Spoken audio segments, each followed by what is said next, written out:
friends, it is Natalie, and it is time for the March Reese Witherspoon Book Club Review, where we discuss 4 books from the Hello Sunshine Book Club to decide if these might be good reads for you. So please stay tuned.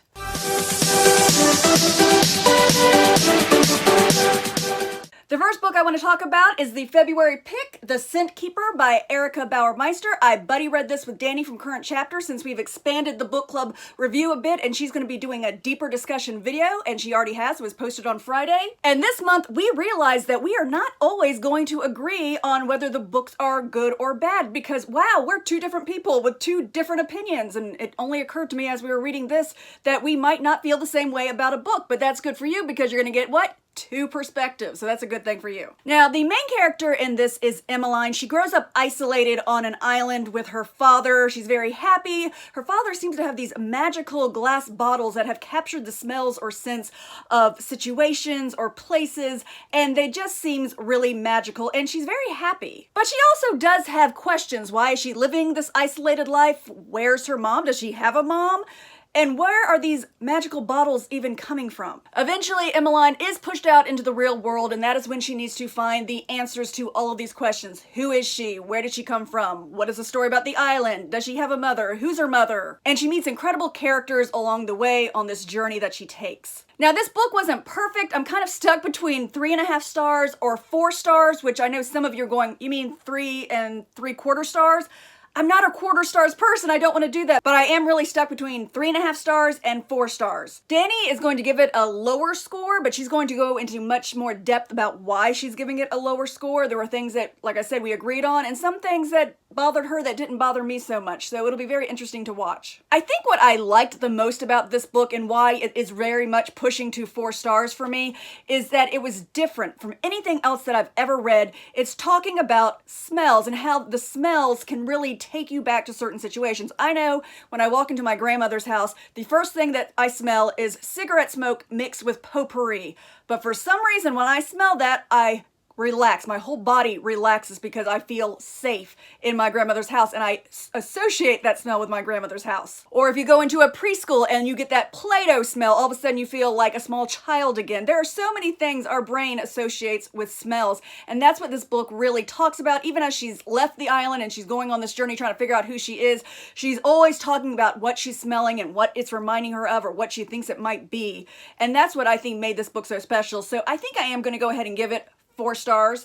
But definitely check out Dani's deeper dive into this book because it's really wonderful. All right, my makeup book this month, I don't need to think about. I'm telling you right now, it was 5 stars, and that was Erotic Stories for Punjabi Widows. I'd been looking forward to reading this, and not only did it meet my expectations, it exceeded my expectations. This is a real winner of a book. Our main character is Nikki, who grew up in an Indian family in a Sikh community, but she really is more about the Western world, and that's what she embraces, is Western values, not the Eastern culture values that she was raised with. She ends up taking a job as a writing teacher in the Punjabi community, and that's when all of these widows start joining her class, and something kind of happens that steers their writing into erotica. And when I say erotica, I'm telling you, 50 Shades of Grey has nothing on this book. There were times I was reading this going, oh, they went there? Oh my gosh, they went there.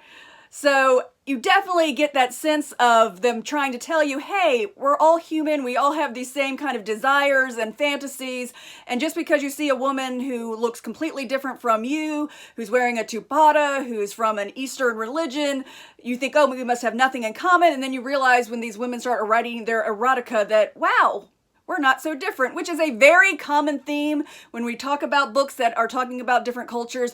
But for some reason, a lot of times you still get surprised when you find out, oh, we're really not that different. And of course, what else is great about this book is that's not what it's all about. It does have that part of it, but it also talks about the push and pull, because Nikki has a sister named Mindy who is more into the Eastern culture. She's looking for an arranged marriage. Her and Nikki seem to argue a lot because they disagree, and they both are in a situation of trying to figure out what do you do when you come from one culture that's in your home that you're raised with, but then outside of your home, it's a completely different culture. What do you embrace? What do you value? And you could actually say this is a multi-genre book because not only do we have all these cultural things happening, we also have some romance, we have a mysterious death that needs to be solved. So honestly, could not recommend this book more. Definitely a must read, you guys. You will love it. The March pick for the Hello Sunshine Book Club is The Jet Setters by Amanda Eyre Ward, and this sounds very interesting as well. Supposedly, our main character is Charlotte. She's 70 years old, and she somehow wins a cruise where she can take her family along. But she has her children and her are estranged, and there is a lot of drama, I guess, or dysfunction in this family. So I believe she's taking all of them on this cruise to hopefully kind of mend some fences, maybe bring this family closer together.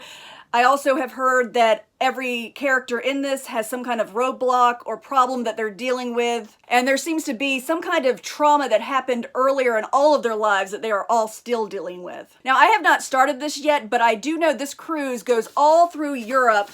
And I love the fact that the chapters, most of the chapters are actually ports of call. Because we have Athens, Greece, we have Rhodes, Greece, we have Sicily, Italy, Naples, Italy, Rome, Italy, we have Marseille, France, we have Barcelona, Spain. So we're going to be able to also get a lot of culture, and I heard you also get to hear about lots of different foods from around Europe. So I will be buddy reading this with Dani again so that you can get two perspectives, and she'll be doing a deep dive in this when we do our April Reese Witherspoon Book Club review, but definitely looking forward to this. And my makeup book this month is called Next Year in Havana by Chanel Cleaton, and if that is not one of the most gorgeous covers, wow. This is a historical fiction that has two timelines. You guys know how I love those two timelines. The first timeline happens in 1958 in Havana, and our main character is Elisa Perez. She is part of Cuba's high society, and she's very sheltered from the political unrest that's happening in the country until she starts an affair with a revolutionary. And that's all I know about that character, but right there, that sounds like a good story. The second timeline starts in Miami in 2017. Our main character is Marisol Ferreira, and she is the granddaughter of Elisa Perez. She is a freelance writer, and she grew up hearing stories about Cuba from her late grandmother. And her grandmother's last wishes were for her ashes to be scattered in Cuba. When she goes to Cuba to scatter these ashes, she ends up discovering this deep, dark family secret that has been a deep, dark family secret since her grandmother was there. So I'm very excited, have not started this yet, but historical fiction, two timelines. We're going to see how this grandmother and granddaughter live differently and how their stories are going to come together. And I'm just super excited. This should be really good. Don't forget to visit Dani at Current Chapter to get a deeper dive into the Scentkeeper. I'm going to try to put a card up here, but I don't know if I'm going to be able to do it. So if there's no card appearing, then go down in the description and you can click a link there to take you straight to her video. So thank you so much for watching, and I will see you guys next time. Bye-bye.